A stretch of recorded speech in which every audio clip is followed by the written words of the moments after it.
एक दिन माता पार्वती की सखियों ने मैया पार्वती से कहा,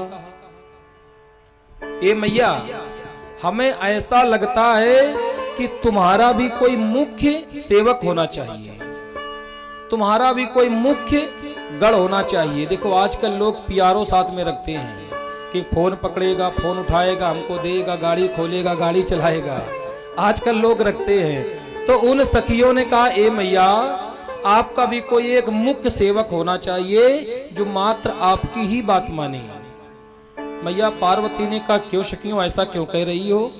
जितने ये नंदी आदि गढ़ सब भगवान शिव के गढ़, हमारे ही तो गढ़ है, किसी दूसरे के हैं क्या? अच्छा बताओ, अगर पति देव के जो व्यवस्था है वही तो पत्नी की व्यवस्था होगी, क्या अलग से होती है? एक ही होती है ना। तो मैया पार्वती ने यही कहा कि जो नंदी आदि भगवान शिव के गढ़ हैं वही हमारे गढ़। माता पार्वती ने विशेष ध्यान नहीं दिया। एक दिन भगवान शिव की कृपा से, शिव इच्छा से माता पार्वती स्नान करने के लिए गई अपनी सखियों के साथ। नंदी जी से कहा, ए नंदी, तुम द्वार पर खड़े हो जाओ, कोई भी व्यक्ति आ जाए अंदर मत आने देना। अब माता पार्वती अपने सखियों के साथ स्नान कर रही हैं और इधर नंदी जी द्वार पर खड़े हैं। नंदी जी कैसे खड़े होते सभी लोग जानते हैं। नंदी जी जहां खड़े हो जाए वहां कोई खड़ा नहीं होता। बोलो शंकर भगवान की जय। अब नंदी जी खड़े हैं और भगवान शंकर आ गए, भगवान भोलेनाथ आ गए। भगवान भोलेनाथ अंदर को जाने लगे। नंदी महाराज ने हाथ जोड़ करके कहा, प्रभु महाराज, आपसे ज्यादा कुछ तो हम कह नहीं सकते, लेकिन मैया पार्वती स्नान कर रही हैं, आप अंदर मत जाइए। लेकिन भगवान शंकर नहीं माने। उन्होंने कहा, ए नंदी, तुम जानते नहीं हो वो हमारी पत्नी है, हमको क्यों रोक रहे हो? नंदी जी एक किनारे खड़े हो गए, भगवान शंकर अंदर चले गए।